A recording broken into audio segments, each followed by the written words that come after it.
Welcome everyone to a reading with Spring 2024 fellow Julián Delgado Lopera. I'm Heather Wells Peterson, a first-year PhD candidate in fiction here at UNLV.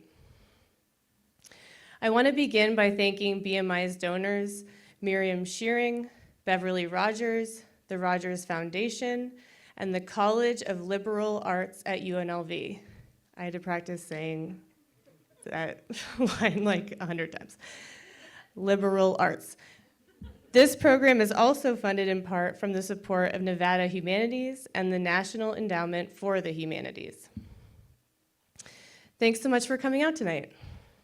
I'll introduce Julián shortly, then after the reading, I'll start by asking them a couple questions before handing things off to you all to continue the discussion. After the Q&A, bless you, please stick around.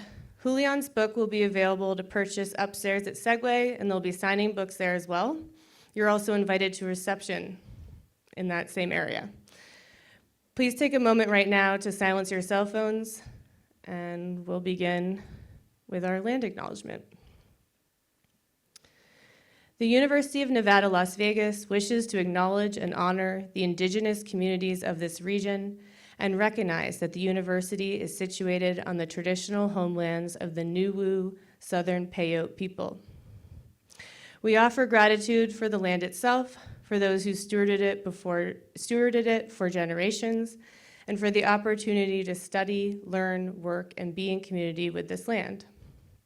We encourage everyone in this space to engage in continued learning about the indigenous peoples who have worked and lived on this land since time immemorial, including the Las Vegas Paiute tribe and the Moapa Band of Paiutes.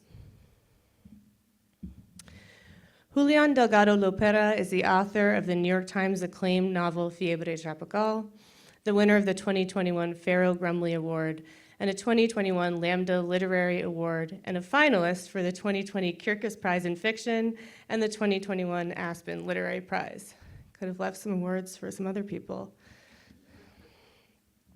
Julián is also the author of Cuéntamelo, an illustrated bilingual collection of oral histories by LGBT Latinx immigrants, which won a 2018 Lambda Literary Award and a 2018 Independent Publisher Book Award.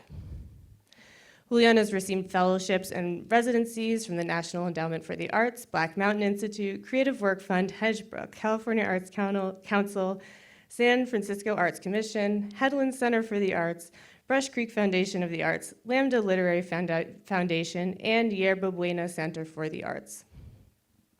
Their work has appeared in Granta, Teen Vogue, the Kenyon Review, McSweeney's, the Rumpus, the White Review, LALT, to name a few.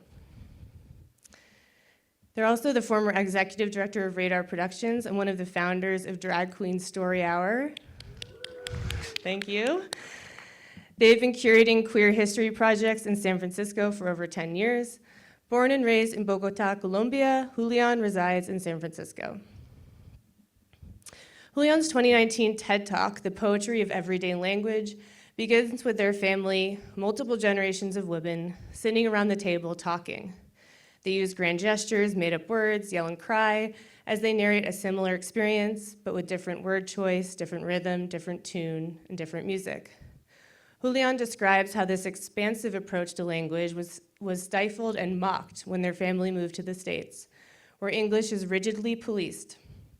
A closed circle where correct English is elevated at the center that excludes so many people, so many ways of speaking and making sense of the world.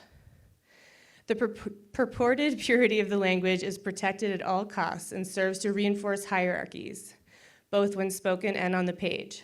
But Julián has found, in the margins of language, what they call a secret door only some of us have access to, a door to an underworld of language freedom, a freedom that they first encountered in queer spaces, where LGBT people create new words to reflect their own histories, their own realities.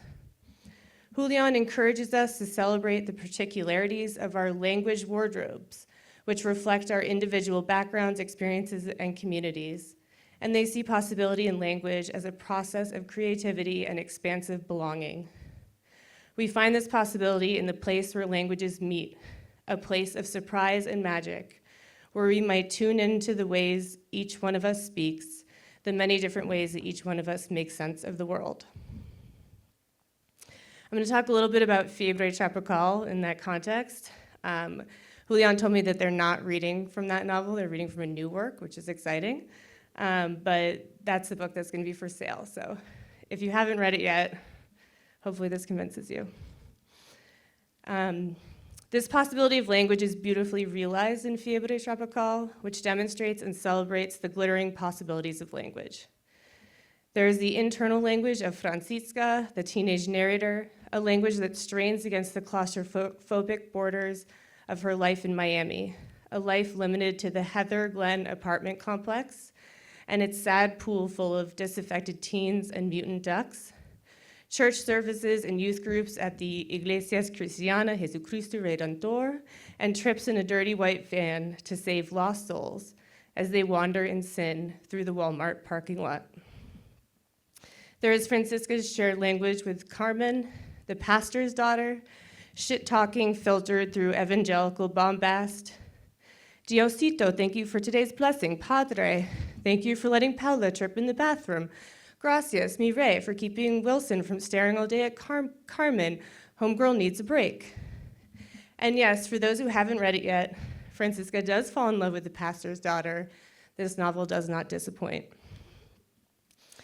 Most central, there's Francisca's family language, generation spanning, born of intimacy and collective female sadness, and punctuated by the power of silence, a silence that can be wielded like a weapon or applied as an inadequate bandage over unhealed wounds.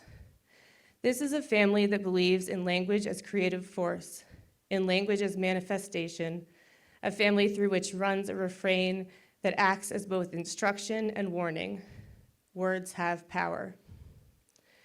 Julián's work is nothing if not proof of this refrain, proof that language should operate not as a method of control and exclusion, but as a mode of performance, individual expression, and the belonging that comes of finding or creating just the right words to tell our stories to one another, the stories of who we are. Those of you who were lucky enough to see Julián read at Neon Lit know what a privilege it is to hear their work in their own voice, to share in their language, a privilege I will delay no further. Please help me in welcoming Julián Delgado Lopera.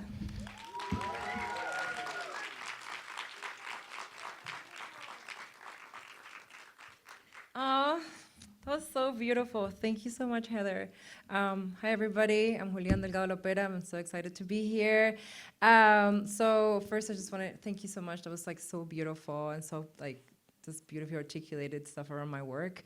I want to thank BMI for all the work that you guys have been doing and putting this together, and the Beverly Theater for, letting me be here, and just everybody at the school and in Las Vegas that has been so welcoming to me. I've been here for 2 months, and it's been just I've had such a sweet, sweet time. Okay, so to get you ready for the reading, I would like you to extend your hands. And I just let them fall like this. And now you can just slowly, limp wrists, soft fingers. Very gay. There you go. Very soft. You're gonna need that. Now you're ready. I'm gonna read from a novel that I finished that hopefully will find its way to you soon. And I'm reading from the prologue so you can kind of understand how this novel is being framed. And then I'll just read a little bit from a chapter. This is the prologue, and it's told by a mother of the house, who is a trans woman called Mamadora Eléctrica. Prologue, Travesti Lore, La Maldición, by Tía Mamadora Eléctrica. It is a known fact that some people grow to be old. Others become birds or panthers or beasts. Some people even turn into rivers. I've seen it with my very eyes, mi cielo. Most travestis, if they're lucky enough to grow, become legendary, iconos of these tierras. If they survive, they transform into mothers. And if they fight the world, they become myths. But if said travesti doesn't have the juguito to walk the life of tacón y cuchillo, if she doesn't have it in her to leap into the fierce womanhood God brought her to this earth to bloom into, then, well, you better believe she will do her own killing herself. Travesti lore tells us of a said Casa de las Reinas, tucked away in the butthole of our city, hosted by Mother Arteria Electrica. I forgot to say everything happens in Colombia, of course. 1950s and 60s. Hosted by Mother Arteria Electrica, it was a secret place queens attended, coming in masqueraded as men, quickly transformed, spending the day dressed as women, drinking their cafecito trepadas in heels, a sparkling dress, 30 inches of synthetic brown hair, borrowed fake furs like this was in the goddamn tropics, chatting it up with their girlfriends in full limp wrists, smoking their cigs out of a long pink cigarette holder like they were staring in their own telenovela. And they almost were. For a day, a working muchacho lived the girl dream, feeling la fantasy, hidden from the public eye, unrecognizable to her family, her wife, her children, her boss, unrecognizable to the Sagrado Corazón de Jesús pumping these tierras, strutting one heel in front of the other in a house in Teusaquillo, a little runway in the back room, twirling high on that feminine energy. Look at her. There she is, doing absolutely nothing but enjoying a second of an extra cup of womanhood. And she better enjoy it, sip every minute of that borrowed wig, feel the weight of swaying hair cradling that deep need inside for a piece of this mundo. A mundo that faded quickly as the night arrived and everyone wiped lipstick, plucked eyelashes, hunched shoulders, and aged a million years in order to go join the world outside. For it was unthinkable that such a place would exist during this time. It was surreal, a part of the imaginary and therefore fiction. To wear women's clothes was fiction, and our boy Ignacio longed for the tangible, the known. The few times he made it out to Casa de las Reinas, he felt played, one of God's jokes, for it was too much for Ignacio to live in this unknown. He come back to this place inside himself over and over, this lack of ground, this crack of the earth. Ignacio will come to this place to bleed, asking for un poquito de amor. Travesti lore tells us our beginnings are as old as time itself. There's nothing older, belonging more to the earth and our history than a travesti strut. This blood has been with us, second skin, touching every moment of human history. Our walk is not only vintage, muñeca, it is in itself the beginning. Now, it is also a known fact that refusing this travesti gift unleashes a wave of horrific events, a curse if you will. As travesti lore tells us, most catastrophic violence in our history is linked to some man who wouldn't let himself in the tenderness in his heart, the softness of his fingers, the crossing of the legs just so. A refusal to surrender to the dainty, the flip of the hair, the petrified fear of submitting, of letting go. A man who wouldn't just outright admit what she really wants is hair down to here, a good cry every day at 5 p.m., and an extra large cock waiting by the bed at night.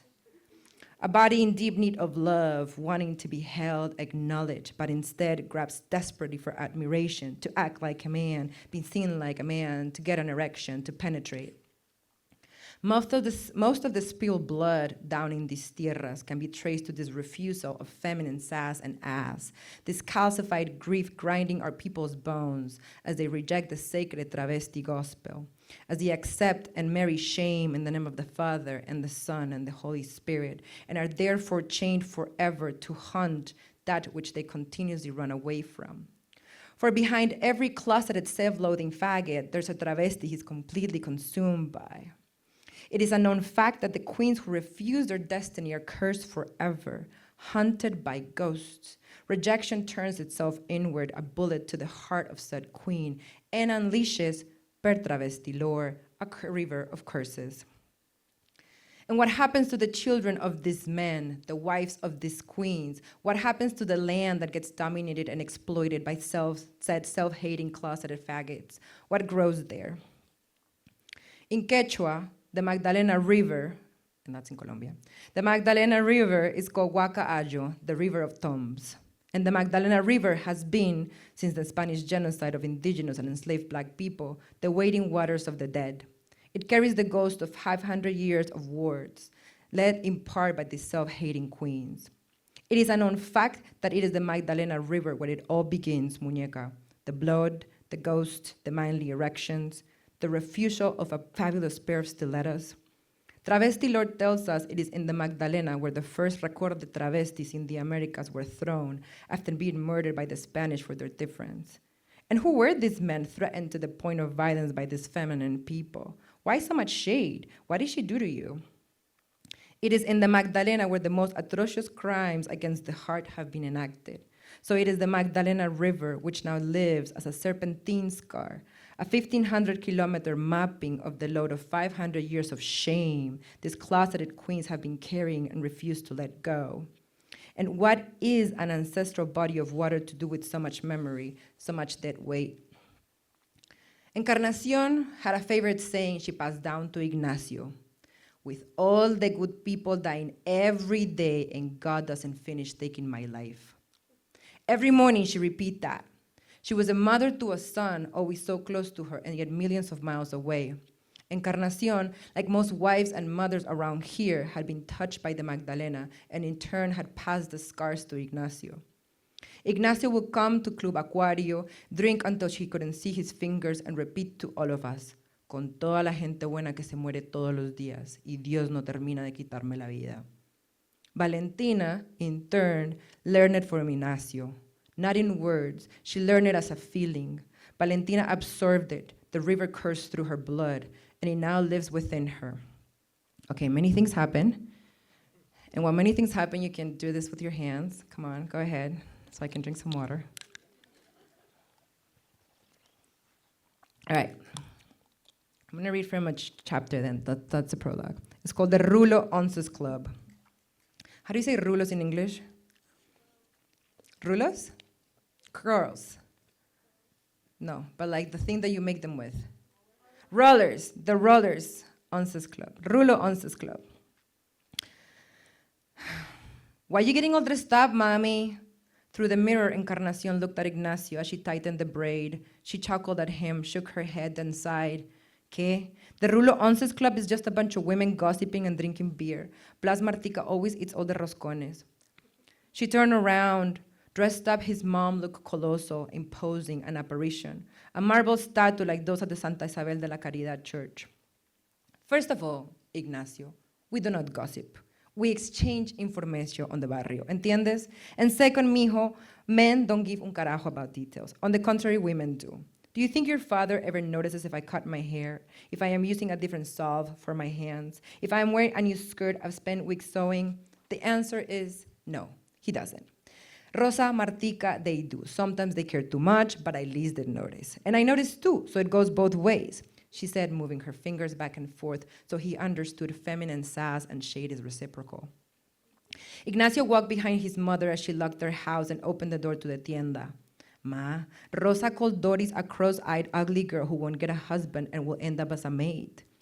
He lifted plastic chairs from the stack. Encarnacion opened the arepa container, wiped the biggest table, turned on the music. Rosa's a bitter woman. Her mother was killed in front of her. She doesn't mean it. She just can't help it. An hour later, the tienda is buzzing with pure rulo energy, which is to say there's more chisme, more sass on the table than almojábanas and agua panela. There are metaphorical rulos and real rulos galore. That's hard to say, real rulos galore. There's Justina, one son killed, whose husband runs the only ferreteria hardware store. Martica, one daughter kidnapped, one sister killed. The priest BFF, always imploring everyone to sprinkle agua bendita on their children and keep them away from radios, tiendas like this one, and the luz sinvergüenza daughters of said Señora Carmela, who is known as the town's resident hoe. Carmela, 2 husbands killed, parents disappeared, of course not invited to the tienda, but a complete mythological sex fiend figures at gatherings like this one, so that Ignacio feels like she's always present. Rosa, mother killed in front of her, she wouldn't let you forget. Worked as a cleaner at the finca 2 towns over. Maria Jesus, Julaidi, and Patricia, newest members of the Rulo Onces Club. Between all of them, 3 killed, 2 disappeared. Between them, enough sadness to resuscitate Jesucristo and then some. Ignacio walks around the table, refilling their tintos, clearing the gray mountain of the ashtray, taking in the compliments. Look how the muchacho has grown, papito, look at you tan hombre. Soon you're gonna find a wife and leave your mommy. Encarnacion didn't look up from her arepa. Ignacio knew his mommy was hurting because after a fight with Clemente, Jason had threatened to enlist and be jungle adentro with the military. Plus, Jesus was a complete no-show. Graciela was soon to become a nun, so that little by little, all my criaturas are leaving me. Ignacio knew not to say anything about his siblings, just smile, pretend everything is okay. When in doubt, always pretend nothing is wrong, always pretend you don't have a heart. Pero tan flaco, you, look at those arms like worms. This was, of course, Rosa. Is your mommy feeding you good morcilla? Here, papi, eat this piece of roscón. Rosa winked at him like she was kidding when she wasn't really kidding. No woman wants a flaco. To which Martica interjected, speak for yourself, Rosa. I love me my flaco. My flaco has all I need. And here Martica closed her eyes in the light so the women knew she meant delicioso. Rosa crossed herself, everyone laughed. On repeat, they sipped on their tintos, inhaled on their cigarettes, chewed their arepas, dropped shade and sass. Usually, in a few hours, everyone said their goodbyes. Pero, on this particular Wednesday, before they were done, there was a knock on the door. We're closed, Ignacio yelled, but the knock was louder. Through the frosted glass of the door, Ignacio sees the shape of a woman. He turned back to look at his mommy, who accents, and he opens the door. 1 meter and 60 centimeters of stunning Colombian beauty stood on the other side. Rings on every finger, a gold chain with a cross hung off the loose dress that in another body would look basic Pueblo as fuck, but on hers looked supermodel divine.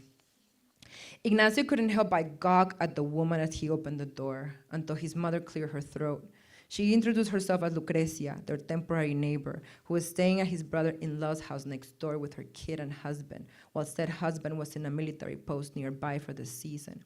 Somebody on the street told Lucrecia this was the place to get the best paisa arepas, and her kid was starving. Will Encarnacion sell her some? Encarnacion did not like Lucrecia ni un poquito.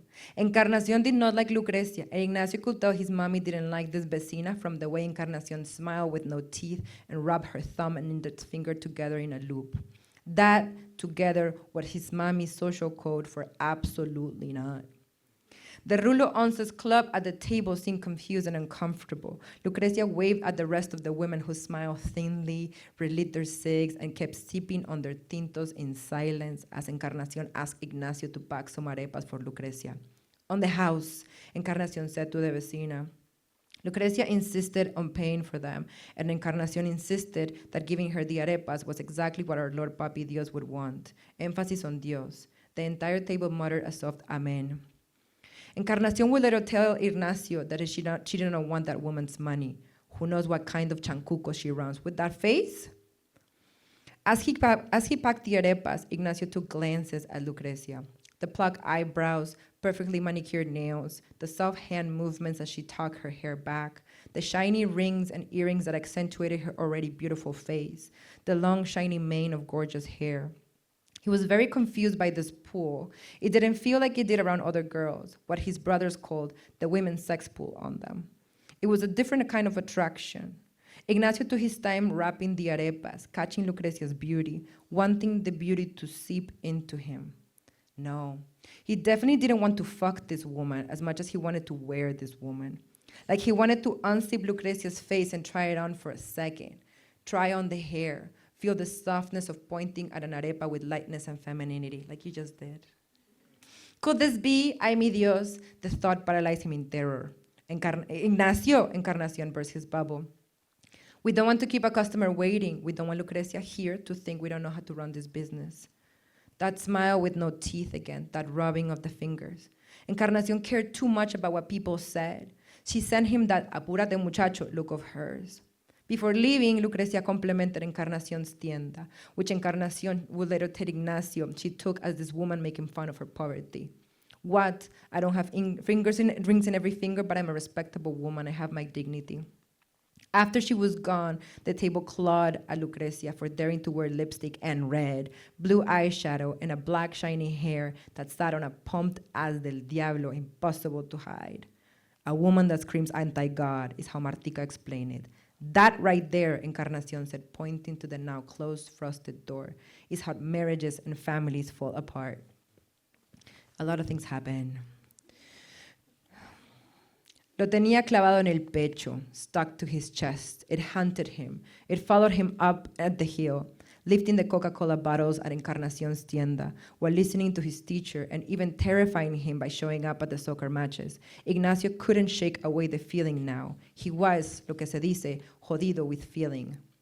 Now it seemed there was hair everywhere. The woman selling candies at the corner in too long braids, the niña shooting hoops in pigtails that reached her butt, señoras buying cigarettes in full rulo, señoritas entering the church blow dry to the gods. Nobody's quite like Lucrecia's, one has to be honest, of course.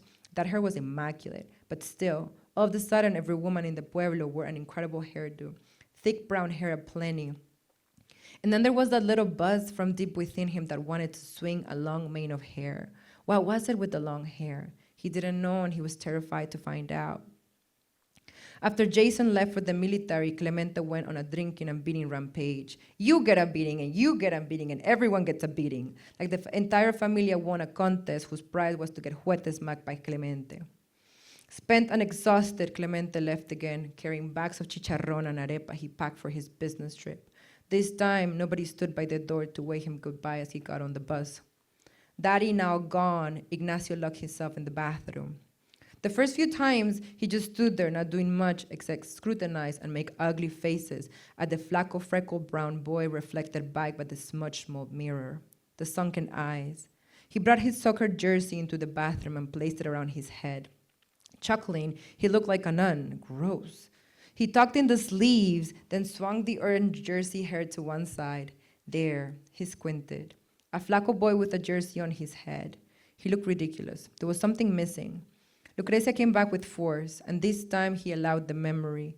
Yes, there was hair flowing, but something else. Rings on her fingers, hands, finger movement, so much finger game.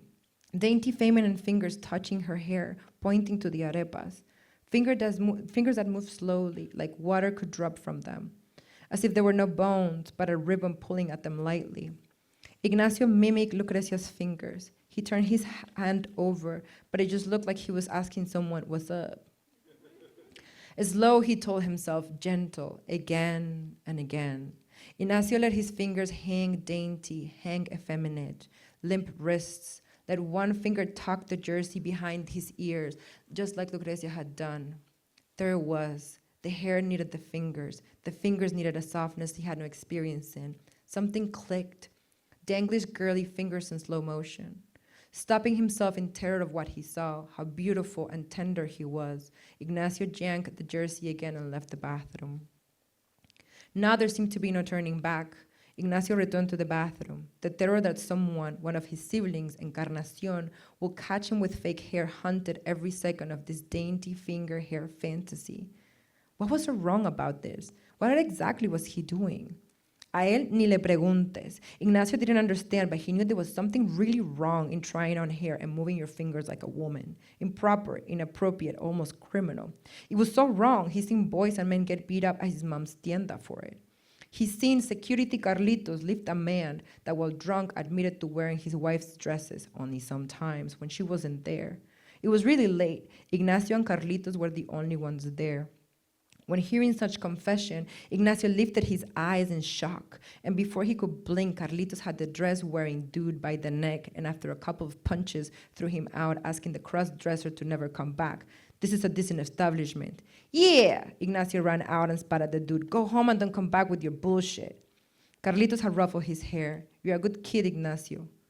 Then there was a time Pepe got caught wearing his sister's first communion dress. Ignacio played soccer with Pepe, and one day saw him being walked by an angry father to his uncle's truck with 2 black eyes and never come back. Then there was Juanito, who just happened to be a chubby boy with what the older boys called a girl's ass. The whistle at him, mira Juanito with that culo de mujer, you like getting that ass fuck, right, Juanito? And when all the boys cracked up laughing, Ignacio laughed too. Juanito didn't like to play soccer, kept to himself, and liked to wear bright neon bracelets. Jason and his friends teased him nonstop, calling him maricón. Sisi, did your boyfriend give you that bracelet? Come suck our dicks, you little faggot. And when Juanito actually responded that no, he didn't want to suck their ugly dicks, Jason and his friends went Mortal Kombat on Juanito's ass.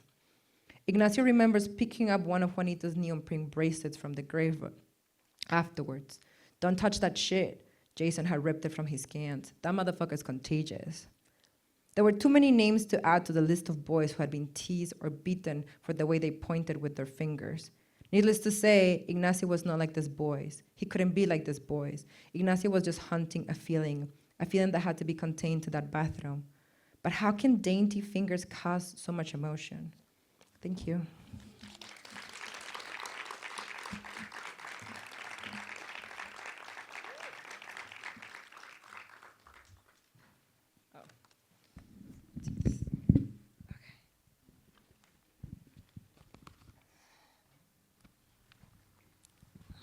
Thanks, Julián. Yeah. Let's Thank give one you. more round of applause for that one.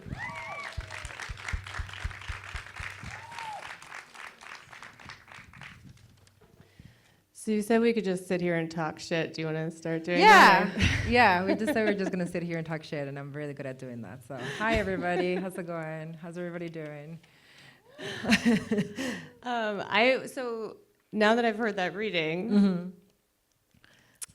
one of the things that when I was reading Fiebre Tropical that kept like striking me over and over was this sort of like completely fluid transition between different languages, different dialects within that language, you know, different registers of a language from like, you know, I think you called it like the high class Spaniard Spanish, and then, you know, the kind of much more like slang heavy.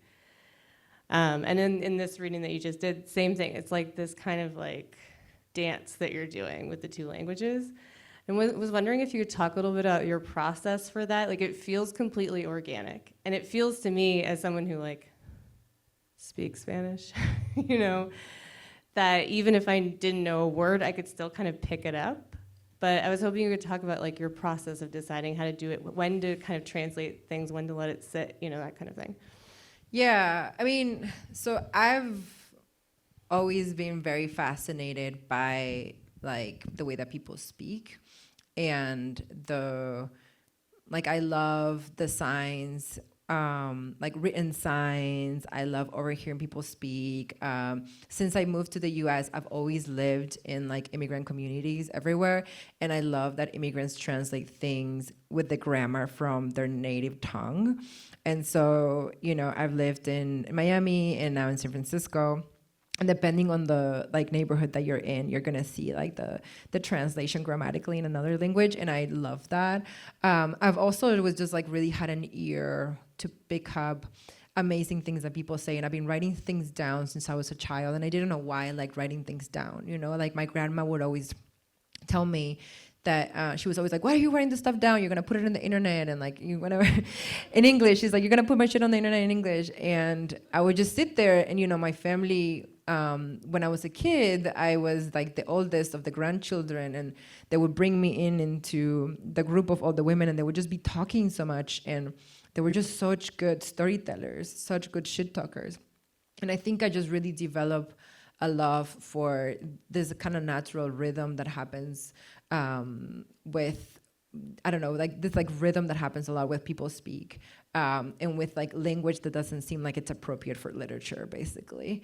And then when I came here, I didn't feel like I could write in English because I was in my native tongue. I was just learning it, and so what was really accessible to me was just like this kind of in-between language, and I started just like really leaning into it. And so now, doesn't answer your question at all,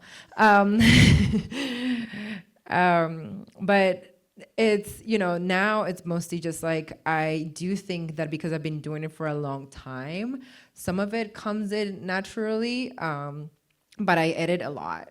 And so this is not, of course, like this is a revision, and I've been writing this book for 6 years, and so it's, you know, this has gone through like many revisions. But you know, but at first I just like vomit everything out, and like the thing is, like I do think a lot in Spanish. I do kind of articulate a lot of things for myself in Spanish. There's a lot of things because I'm also writing a book that's happening in Colombia. There's so much like sayings, like idioms. And that's the way that my family talks. That's very much also the way that my father's family talks, who's from this very small town. And so to translate some of that idioms, I was trying to figure out how to translate that kind of like energy. But I go through it a lot and I edit and I try to make it so that if people don't speak any Spanish, they understand what's going on. Like they're not lost, they know what's going on. But if you speak Spanish, you get kind of like a nod. You get this like another layer of depth. And then if you speak Colombian Spanish, you're just like, you get another layer of depth. And then if you're a Colombian and queer, you're just like in it.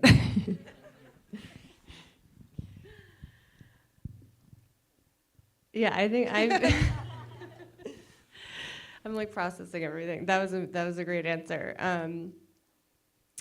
I guess so. You were talking to me earlier about a slight possibility of this novel being published in Colombia. So if you're like kind of to build on that question, like if you were, would you ever translate it into only Spanish? And if you did that, how would you do that? Well, I wouldn't translate it. So the same thing happened with Fiebre. It was translated into Spanish, and it was published in Colombia, and I didn't translate it. It was a translator from there, and we had multiple conversations as to like how to bring in a language that is, Spanglish is very much like a very U.S. phenomenon, and that it's born and it has a history of like very like working class immigrant background. And it's different to bring in English into a Latin American context than to bring in Spanish into a US context, Just politically, it just looks very different.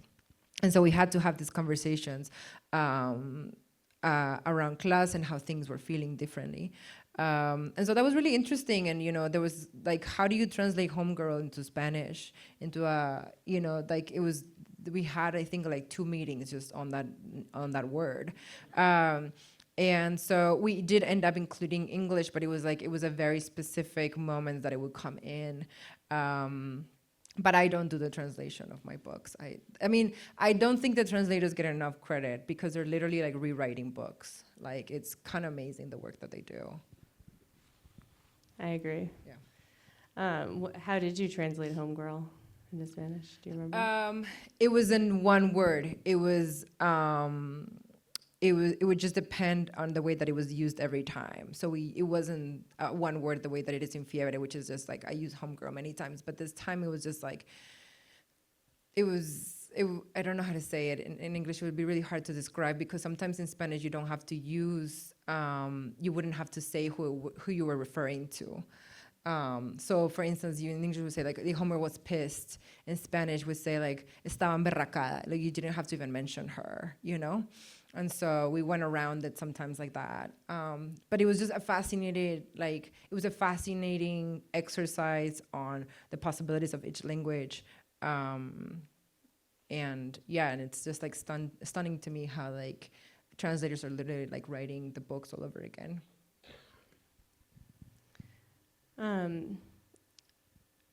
In my intro, I talked about your TED Talk, which was kind of about the power of words and language and how we can kind of use words to sort of perform ourselves to other people and kind of like create this sense of belonging.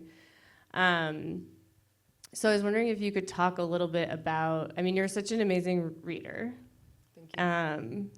I'm in awe of it as somebody who gets like major stage fright, sometimes forgets to breathe. So I was wondering if you could talk about kind of like, have you always been an amazing reader? Did you is there something that like unlocked this ability for you? Where does it kind of come from? I was terrified about reading. I have a thick ass accent, and this is me being in the States for 20 years, and I've been writing for a long time. I still remember the first time that I went on stage. And I don't drink anymore, but I remember I had to have like 2 glasses of wine before I went because I was like, I cannot do this shit sober. There's no way. And I was in San Francisco, and I had this short story published in this like small journal at City College. And I went up, and I just like loved the energy with the audience. I just like loved engaging with people. I loved that people responded to it. And then, it was my first few years in San Francisco, and I was going to drag shows a lot. I've talked a lot about like my involvement with queer nightlife, and that has had such a huge impact in my life. Like I cannot even. I was going through a lot of drag shows. A lot of my friends, one of my best friends was a drag queen, and I was his assistant. And so I would go into the bar and help him do his hair and, his hair and like the padding and everything. And downstairs in this like shitty dive bar, where every queen had her own little mirror, and they were all just like talking shit and saying a bunch of stuff and taking shots. And it was just so wonderful. And then I remember seeing the queens on stage, and how fearless they were, and I really loved it. And then Radar Productions, which I ended up running after, it's a queer literary nonprofit. But what was amazing for me when I was seeing Radar was that queer people weren't only doing like reading pieces; they were showing video and singing songs, and they were really pushing what it meant to do. What it meant to do a reading, right? Like it wasn't only just getting up and reading your work, but they were performing, they were bringing candles, they were chanting, they were bringing other people, they were showing film. And so I was just like amazed. And I think that kind of like underground queer life of this mix of many artist mediums really had a lot of influence in me. And then I just started getting on stage and putting makeup on, and then I didn't want to get out of the stage until the pandemic happened, and then people had to get me off. But I was playing a lot with doing more performance stuff. Now I don't do that anymore, but I was like very much doing more performance stuff and putting a lot of stuff on my face. And I just loved it because I love being a storyteller. I was like, I wanted to just kind of go back to some of my roots, which was, again, I grew up with this woman talking, but I also remember getting out of church on Sundays with my grandma. And there were these guys in Colombia that are called cuenteros, which are just storytellers. And then they go around the city telling stories. And then, people are like around them. They don't have a script or anything. And then they just tell stories. Most of them are like fucked up sexy stories, but they're stories nonetheless. And like, I just remember sitting there, like eating my little empanada and just like, after church and just like watching him, And so, and everything, church was a performance too. Like there were all these things that were just like so much around stage and storytelling. And I think that I love literature and storytelling so much, and I always wanted to like push it a little bit more. And yeah, I'll stop there because I have a lot to say. Thank you. I want to hear one of those fucked up sexy stories. Sexist. I thought you said sexy. They were sexist because a lot of dudes just like made stupid jokes.